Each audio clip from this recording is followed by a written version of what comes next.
오늘부터 마가복음의 말씀으로 은혜를 나누려고 합니다. 최근 몇 년 동안 성경 한 곳을 정해서 쭉 이어서 우리가 말씀을 봤는데요. 신약 성경 가운데는 바울이 쓴 빌립보서를 봤고요. 요한이 쓴 요한일서, 베드로가 쓴 베드로전서, 우리 지난번에는 예수님의 동생 야고보가 쓴 야고보서의 말씀을 봤습니다.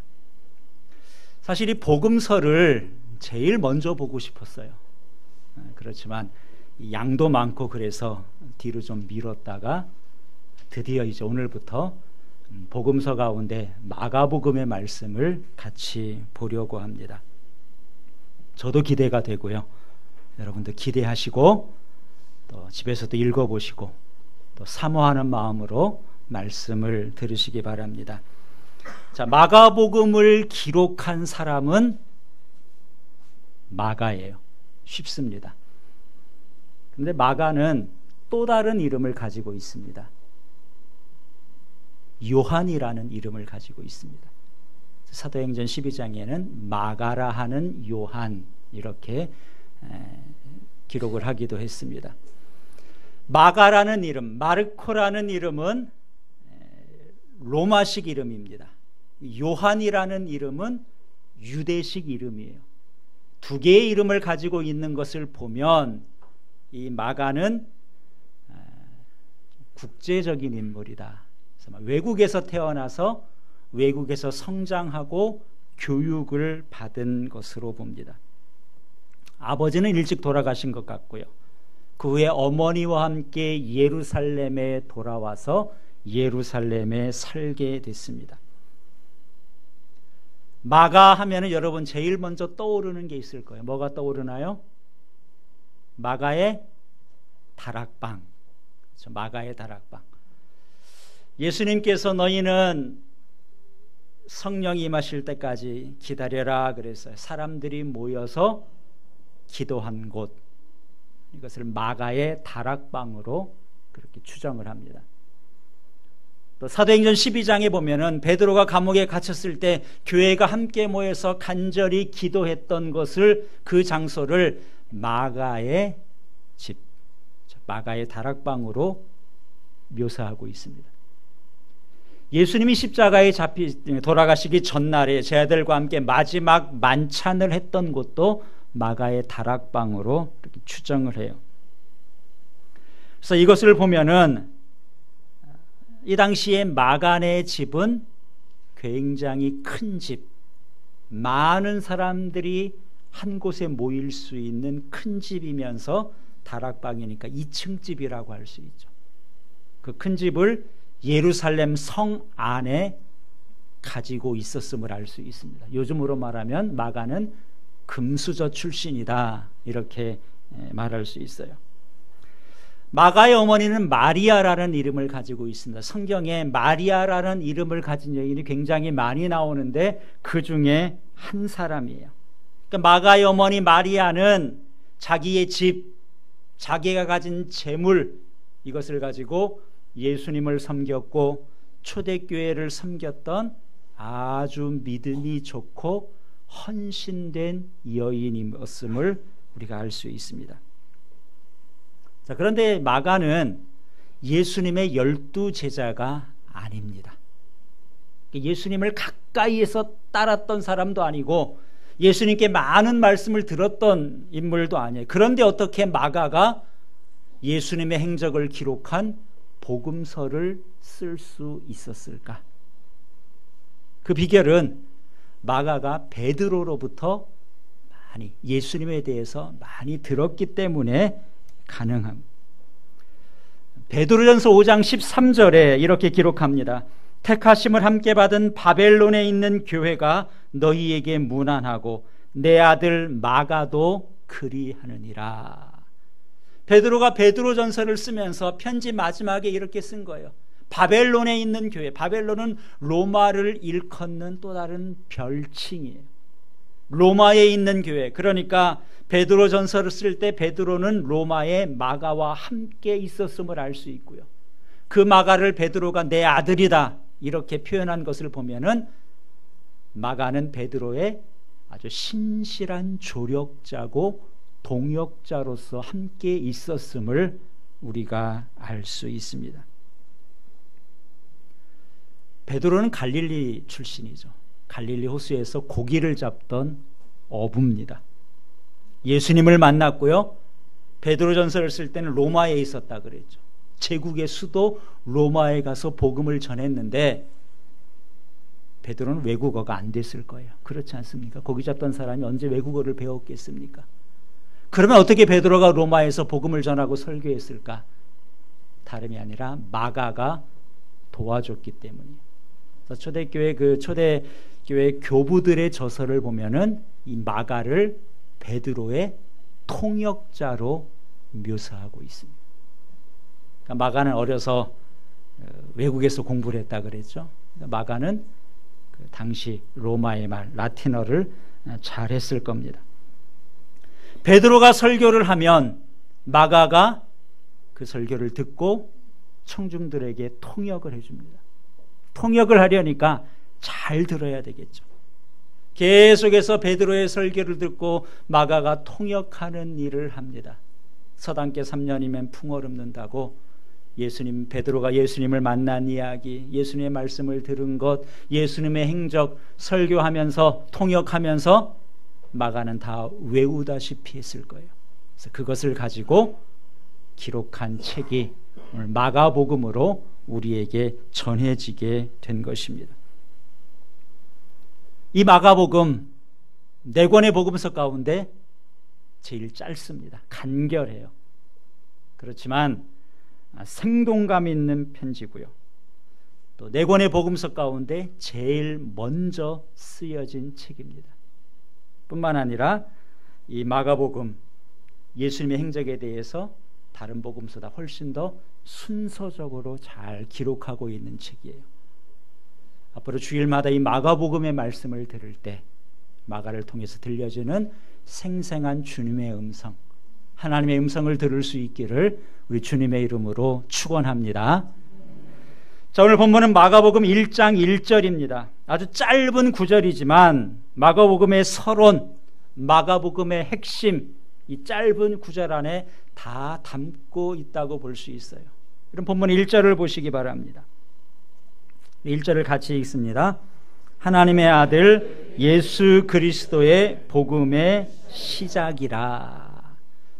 하나님의 아들 예수 그리스도의 복음의 시작이다. 이렇게 마가복음을 시작합니다. 우리말 성경의 첫 단어는 하나님의 아들 이렇게 되어 있는데 원래 영어나 헬라어도 마찬가지입니다. 어순이 우리랑 거의 반대가 되죠. 마가가 쓴 헬라어로 쓴 마가복음의 첫 단어는 시작이라는 단어예요. 알케, 복음의 시작, 시작이라는 단어를 제일 먼저 썼습니다. 마가는 마가복음을 기록하면서 이 복음의 시작이 새로운 시작, 새로운 시대를 우리에게 펼쳐 보여준다는 것을 말하고 있는 것입니다. 구약성경의 첫 책은 창세기입니다. 창세기는 어떻게 시작되죠? 창세기 1장 1절 태초에 하나님이 천지를 창조하시니라. 창세기 1장 1절은 이 세상의 처음, 이 세상의 시작을 우리에게 가르쳐 주는 거예요. 태초에 하나님이 천지를 창조하셨다. 이렇게 시작한 세상, 하나님께서 엿새 동안 세상을 창조하십니다. 에덴 동산을 아름답게 만드시고 그곳에 아담과 하와를 살게 하셨어요. 이렇게 시작한 세상이 어떻게 됩니까? 아담과 하와의 범죄함으로 말미암아 타락하게 됐죠. 인류 가운데 죄가 들어오게 되고 죄와 함께 사망이 우리에게 찾아오게 됐습니다. 그래서 우리에게는 새로운 창조가 필요했습니다. 하나님께서는 타락한 세상을 그대로 내버려 두신 것이 아니라 다시 재창조하기를 원하셨습니다. 아름답게 회복하시는데 그것을 예수님께서 하셨죠. 십자가로 하셨습니다. 이것을 일컬어 우리가 복음 이렇게 부릅니다. 마가는 펜을 들어서 예수 그리스도에 대한 복음, 예수님을 통해서 우리에게 새로운 시대, 새 창조, 재창조가 시작됐다는 것을 알려주고 있는 것입니다. 새로운 시작이 복음의 시작이에요. 복음이 무엇인가요? 말 그대로 풀면 복된 소리, 좋은 소식이라는 말이 복음이라는 말입니다. 요즘은 이 복음이라는 말을 주로 교회 안에서 주로 씁니다. 세상에서 복음 이러한 단어는 별로 사용하지 않는 것 같아요. 기독교적인 용어로 이렇게 고착이 됐는데, 그러면 마가가 마가복음을 쓸 당시에 복음이라는 단어는 그들에게 어떻게 쓰였는가? 헬라어로 유앙겔리온 이렇게 하는데요. 지금처럼 예수님 믿는 사람들만 사용했나? 그렇지 않습니다. 이 마가복음이 쓰여진 때는 1세기 중반쯤 됐을 때예요. 로마 제국 시대죠. 로마 제국 시대의 복음이라는 유앙겔리온이라는 단어는 주로 황제와 관련해서 쓰여졌던 단어입니다. 좋은 소식 그러면은 황제에 대한 소식이에요. 황제가 탄생했다. 황제가 아들을 낳았다. 좋은 소식이에요. 황제로 등극했다. 로마 제국 전역에 있어서 좋은 소식이죠. 기쁜 날이에요. 황제가 전쟁에 나가서 승리했다. 이 소식 좋은 소식입니다. 이것이 복음이에요. 그래서 이런 황제에 관한 좋은 소식이 있으면 전령이 말을 타고 각 도시를 다니면서 외칩니다. 유앙겔리온, 좋은 소식, 복음이다. 황제가 등극했다. 황제가 전쟁에서 승리하고 돌아온다. 이 좋은 소식을 사람들에게 알렸던 것이죠. 이것을 확인해 볼 수 있는 비문이 1906년도에 터키 지역에서 발견이 됐습니다. 그 비문을 보니까 그 비문이 쓰여진 때는 예수님이 탄생하기 한 5년 전쯤에 쓰여진 비문이 발견됐는데, 거기에 보면은 황제 아우구스투스를 신으로 묘사하면서 이렇게 기록하고 있습니다. 신 아우구스투스의 생일은 세상을 위한 복음의 시작이다. 황제가 탄생, 황제의 생일, 그 생일은 이 세상을 향한 유앙겔리온, 복음이 시작된 것이다. 그 시대의 복음은 황제가 탄생한 것, 황제에 관한 소식이 복음이었습니다. 그 비문이 쓰여진 5년 후에 예수님이 탄생하셨습니다. 예수님은 로마에서 태어나지 않았습니다. 이스라엘 땅에서 태어났죠.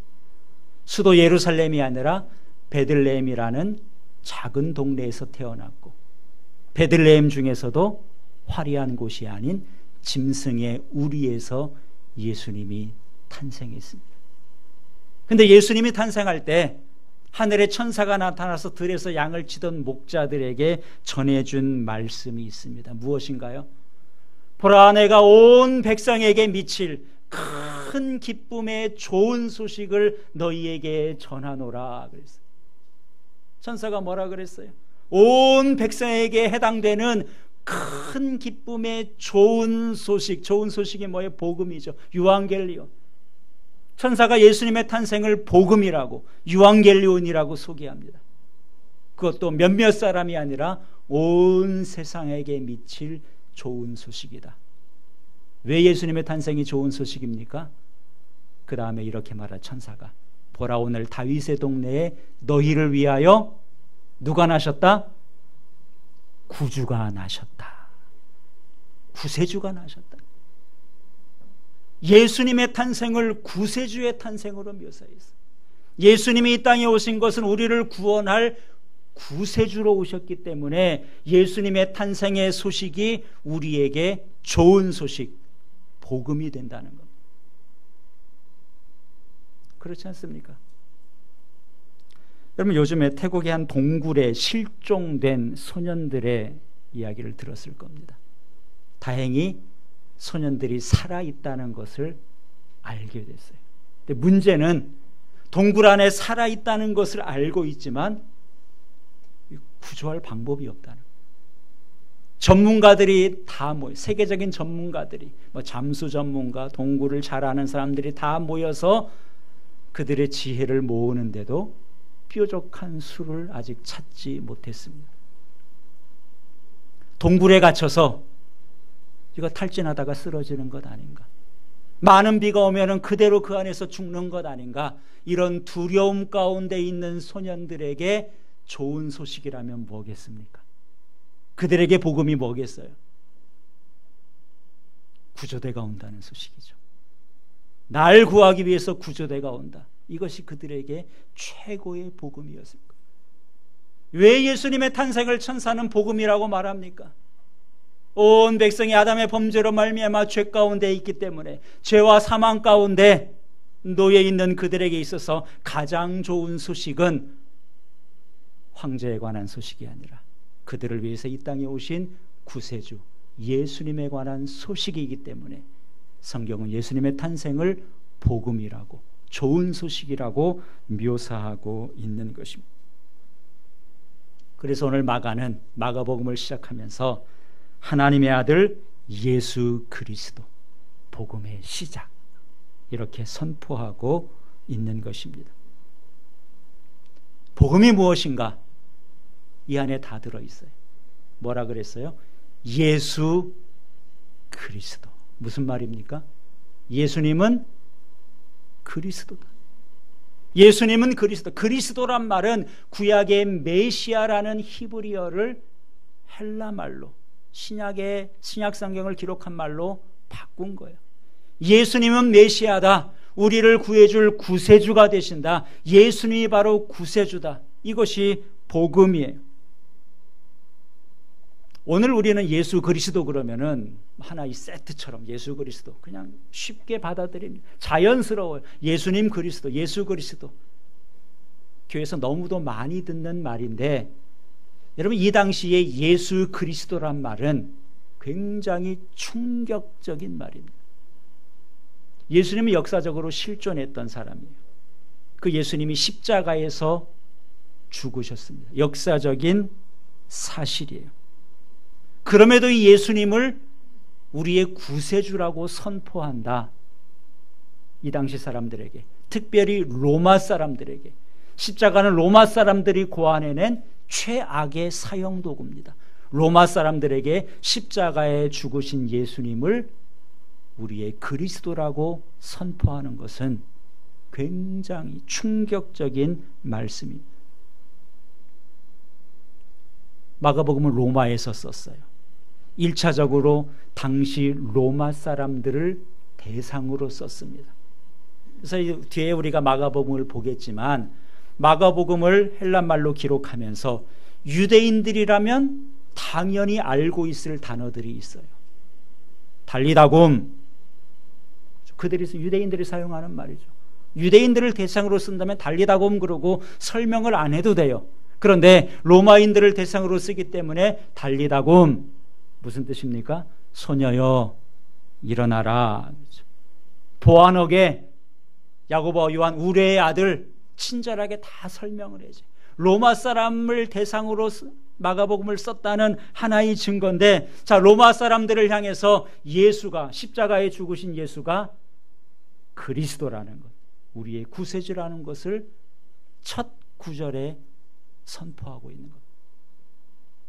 그 예수님이 누구라고요? 하나님의 아들이다. 하나님의 아들이라는 말은 예수님이 하나님이라는 말이라 그랬죠. 사람의 아들은 사람이고 하나님의 아들은 하나님일 수밖에 없습니다. 십자가에 달리신 그분이 우리의 구세주이면서 하나님이시다. 참신이시다. 로마 사람들은 황제를 황제를 신으로 여겼어요. 황제를 신이라고 했는데 그들을 향해서 아니다, 예수님이 구세주고 예수님이 하나님의 아들이신 참 신이다, 이 사실을 첫 구절에 선포하고 있는 거예요. 이 선포는 무엇입니까? 로마 황제를 향한 정면 도전이, 로마 황제가 신이 아니라 예수님이 하나님이시다. 죽을 각오를 한 선포입니다. 그럼 베드로가 로마에서 순교한 것으로 전해지죠. 베드로가 순교한 이유가 무엇인가요? 로마 황제가 신이 아니라 예수님이 하나님의 아들이고 예수님이 신이라는 것을, 우리의 구세주라는 것을 선포했기 때문에, 그것 때문에 베드로가 순교한 거예요. 사도 바울도 로마에서 순교했습니다. 순교한 이유가 무엇인가요? 로마 황제를 숭배하던 그 세상에 예수 그리스도가 하나님의 아들이라는 것을 선포한 것을 통해서 그것 때문에 순교한 거죠. 그렇다면 마가가 복음서를 기록하면서 첫 구절에 복음의 시작이다. 그 복음이 예수는 그리스도고 하나님의 아들이다. 죽을 각오를 하고 쓴 것이.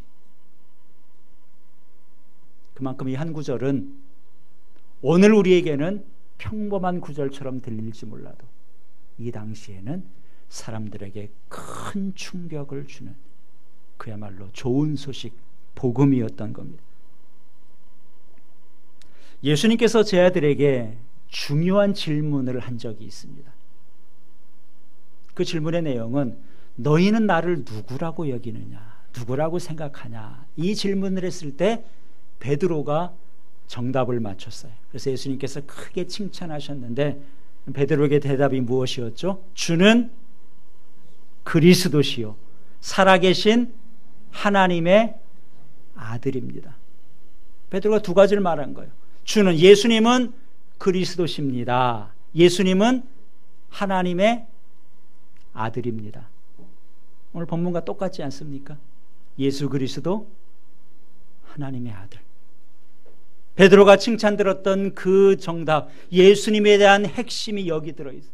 그러니까 마가가 베드로에게 제대로 배웠다. 우리가 그것을 여기서도 볼 수 있습니다. 그런데 예수님께서 제 아들에게 이 질문을 하신 장소가 어디냐 하면 마태복음을 보면 가이사랴 빌립보라는 곳에 가셔서 예수님이 이 질문을 하십니다.